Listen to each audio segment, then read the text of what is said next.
Alright, hello wine drinking people. Time for more of what I've had to drink yesterday, and we're always happy to see our friends from Boisset and Family Wines. This is the largest Burgundy producer, well, mainly because of his holdings in the Macon, but this guy is making an incredible new winery. We just got a chance to visit on our trip to Burgundy for the Jean-Claude Boisset label, and he's putting a vineyard on top of the winery. I mean, he's making it look as if the vineyard is coming up all the way into the winery, and it is, man, one of the coolest things I've ever seen anywhere in the wine world. They've got a cellar there with a bunch of old wines. Doesn't look like they're drinking many of them. That could be a problem. Hey, the wine, once it gets old, goes bad eventually. I don't care where it's from. So we're going to start drinking some of these older wines in your cellar there, Mr. Boisset. All right, but he's got a number of labels in California and around the globe today. The Lockwood Chardonnay, another brand that the Boisset family purchased in 2012. This is from the Santa Lucas area of Monterey, and a cooler climate. This wine's got that bright tree fruit, lemon, and white apricot pear. A bit of an earthy nuance here. Very clean style of Chardonnay, though. Kind of a texture of whole milk, kind of short and pleasant finish. At $14.25, though, really good little value. Some great Chardonnay coming out of Monterey. And then another great value, the Bonpas Luberon Blanc. Wow, this estate's been around since 1318. And this is a blend of Grenache Blanc, Bourbon Blanc, and Vermentino. Really nice honeyed character to the bouquet. Fresh apple, floral notes, a little orange blossom coming out there. Good amount of fruit on the tongue, that honey character, along with that orange blossom note on the finish. But man, $10.25. Just amazing some of the values you can still find in the south of France. Jean-Claude Boisset Bourgogne Chardonnay, also a relative value. This is all Côte de Beaune fruit. Declassified Rouy, only 10% new oak, and it's got a screw cap.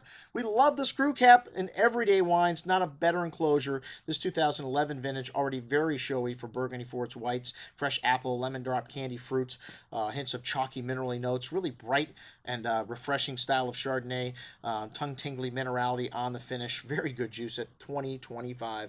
All right, the Saint Aubin Premier Cru Sur Gamay, one of the best values in Premier Cru White Burgundy is Saint Aubin. $50. This one may be a little bit more than we like to get them, around $35, $40. We could sell a lot of this, man. Nice amount of ripe tree fruit, pear and apple, the hint of anise and cinnamon spice. Good amount of acidity here. Really nice structure in these 2012s. These are wines that are going to age very well. This wine is a bit tightly wound at the moment, but everything in proportion. An excellent example of Premier Cru Saint Aubin. All right, the Bourgogne Les Ursules Red. This 2013, a very charming vintage. Pretty nose here. Fresh flowers, hints of truffle and earth, along with this is all from Côte de Nuit terroir here, so what a great value for $20. Red cherry, raspberry, pomegranate-like fruit, really nice and light, but pleasant, and you get that lovely earth and spice on the nose. Very silky texture, lovely balance. A very good example of Bourgogne Rouge as well. Wow. Jean-Claude Boisset Beaune Premier Cru Grèves.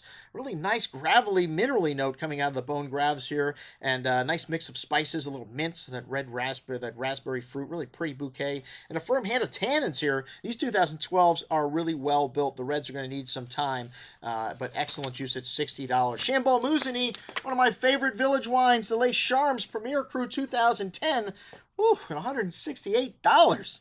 Wow, but only 1,500 bottles produced, and they're all organic, but they're not certified just yet, but everything Boisset is doing, he's going to organic, and this wine's do some whole cluster here, and you get some of that spice you get from whole cluster, fresh some mint, some truffle, and that brown spice, and some lovely red berry fruit. Chambolle Musigny is all about nuance and elegance. They are not very big wines, but they are big in terms of their spice. This wine's got a lovely silky velvety texture on the tongue, though, really bright berry fruit and that exotic spice and nuance, and a firm hand of acidity. 2010 is a great wine, great vintage, even better on the second day.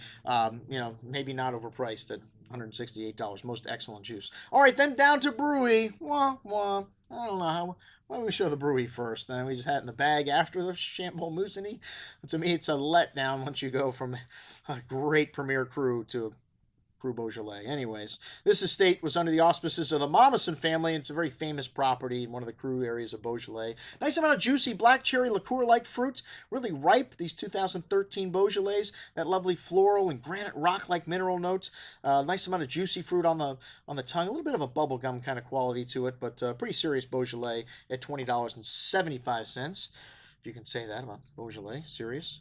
Anyways, the Fleur de Lyeth, the second wine of Lyeth. Chip Lyeth started this winery in 1981 or something, and a very famous winery at one time. The Boissets bought them in the 90s, and this is a second wine, only $14.75. It's got a little, it's a blended Cabernet Franc and Merlot. The blend changes every year, and you get that nice black pepper spice, and little cigar box notes of the blueberry and blackberry fruit, a bit of earth. A nice amount of spice to that berry fruit, smooth tannins, and a good little wine for $14.75. Nice by the glass pour, as well as a Lockwood Cabernet from Monterey, and it's a mix of oak and stainless, and 100% Cabernet, 100% estate grown, and you get a little bit of a bell peppery character to the Cabernet from Monterey, also a little cooler site, but some nice dark plum and currant fruit, a nice easy drinking style of Cabernet, short but pleasant finish for $14.25. That's what we expect. And some great stuff from the Boisset family of wines. I'm your host, Andrew Lampasoni, signing off for the Wine Watch, saying remember, always drink the good stuff first.